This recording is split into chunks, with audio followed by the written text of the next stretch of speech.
السلام علیکم ورحمۃ اللہ وبرکاتہ۔ میں ہوں عائشہ۔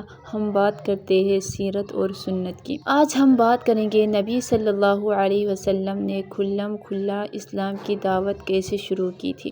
اسلام کی دعوت سب سے پہلے کھلے عام نہیں دی گئی تھی۔ پہلی وحی نازل ہونے کے 3 برس بعد 613 عیسوی میں اللہ نے رسول صلی اللہ علیہ وسلم کو حکم دیا وَأَنذِرْ عَشِيرَتَكَ الْأَقْرَبِينَ اور اپنے قریب کے رشتہ داروں کو ڈر سناؤ۔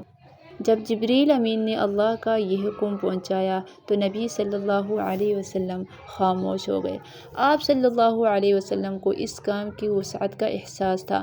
نہ صرف یہ ایک دقیق کام تھا بلکہ اس کے ممکنہ اثرات بھی بہت دور رس اور وسیع ہونے تھے۔ فوراً ہی آپ صلی اللہ علیہ وسلم کو اپنے چاچاؤں کا خیال آیا کہ جب انہیں نئے مذہب کی دعوت دی جائے گی تو ان کا رد عمل کیا ہوگا۔ چونکہ پیغمبر اکرم صلی اللہ علیہ وسلم مسلسل اس بارے میں سوچ رہے تھے کیوں کر وہ خدا کا پیغام ان لوگوں تک پہنچائیں گے، ابھی تو یہ بھی اندازہ نہ تھا وہ کیسے انہیں قائل کریں گے اور ان کا اس پر کیا رد عمل ہوگا۔ یہی وجہ تھی جبریل امین نے حکم دیا تو آپ صلی اللہ علیہ وسلم خاموش رہے۔ اسے دیکھتے ہوئے جبریل امین نے رسول پاک صلی اللہ علیہ وسلم کو کہا، اگر آپ صلی اللہ علیہ وسلم نے خدا کا حکم نہ مانا تو خدا آپ کو سزا دے گا، اس لیے اس پر عمل کرے۔ اس پر محمد صلی اللہ علیہ وسلم نے جواب دیا، ہاں میں اس پر عمل کروں گا۔ چند دن کے بعد نبی صلی اللہ علیہ وسلم نے حضرت علی رضی اللہ تعالیٰ عنہ کو گوشت اور دودھ سے خوراک تیار کرنے کا حکم دیا۔ اس کے بعد آپ صلی اللہ علیہ وسلم نے بنو ہاشم سے تعلق رکھنے والے 40 لوگوں کو بشمول اپنے 4 چاچاؤں ابو لہب، ابو طالب، حمزہ اور عباس اور ان کے خاندان کے مرد حضرات کو مدعو کیا۔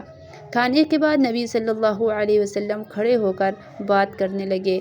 ابھی آپ صلی اللہ علیہ وسلم نے ابتدائی الفاظ بھی پوری طرح ادا نہیں کیے تھے۔ ابو لہب نے یہ اندازہ لگا کر اسے کیا سننا پڑے گا تقریر میں مداخلت کی، تم نے ہم لوگوں کو بہت عمدہ کھلایا لیکن ہم لوگ یہاں تمہارے تقریر سننے کو نہیں آئے ہیں۔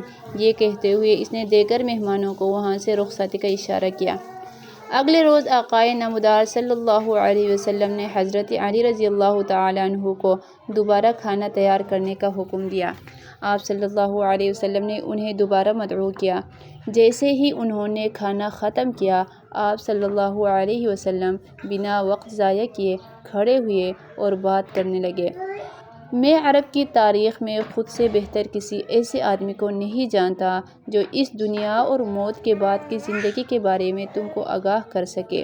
اللہ نے مجھے مامور کیا میں تمہیں اس کی جانب بلاؤں۔ اس موقع پر ابو لہب نے آپ صلی اللہ علیہ وسلم کو کہا، تمہارا اللہ چاہتا ہے ہم لوگ اس کی عبادت کریں، اللہ کو اپنی عبادت کرنے کے لیے انسانوں کی ضرورت کیوں ہے؟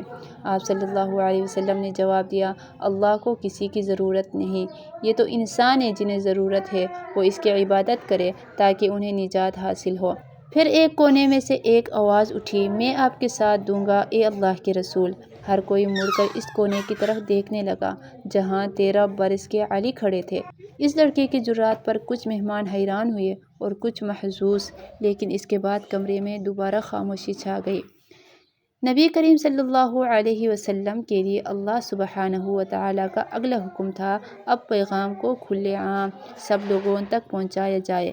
وقت آ گیا تھا کہ رازداری سے تبلیغ کی بجائے اب بغیر خوف اعلانیہ تبلیغ کی جائے۔ اللہ سبحانہ وتعالیٰ کی جانب سے ملنے والے واضح حکم کے بعد نبی صلی اللہ علیہ وسلم مکہ میں صفا نامی ایک چھوٹی سی پہاڑی پر چلے گئے۔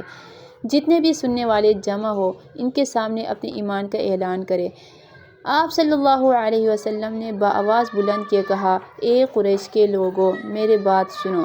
نیچے ایک ہجوم سا جمع ہو گیا۔ ان لوگوں کا خیال تھا کوئی غیر متوقع بات سننے میں آئے گی۔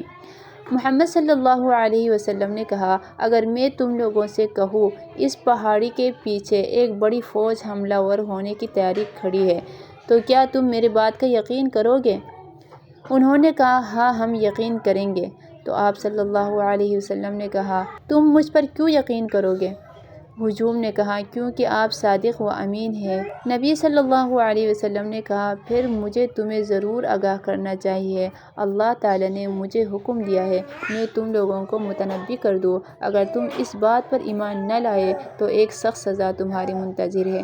نبی صلی اللہ علیہ وسلم بلند آواز میں کہا۔ یہ بات سن کر ابو لہب تو غصے سے باہر ہو گیا اور کہنے لگا ابو القاسم لگتا ہے نعوذ باللہ تمہارا دماغ چلا گیا ہے، ہمارا وقت قیمتی ہے اور تم اسے ضائع کر رہے ہو۔ کچھ لوگوں نے بھی ناراضگی کا اظہار کیا لیکن کچھ لوگ وہیں موجود رہے۔ ابو لہب نے باقی بچے رہے لوگوں کو بھی بھیج دیا۔ آپ صلی اللہ علیہ وسلم اس سے بہت مایوس ہوئے اور اداس چہرے کے ساتھ گھر لوٹ گئے۔ اس کے بعد دوسری دعوت آپ صلی اللہ علیہ وسلم نے کہاں دی، یہ اگلے ویڈیو میں آپ کو بتائیں گے انشاءاللہ۔ اگر آپ چاہتے ہیں اسی طرح ایمان تازہ کرنے والے بیانات آپ سنتے رہیں تو چینل کو سبسکرائب کرنا مت بھولیے گا۔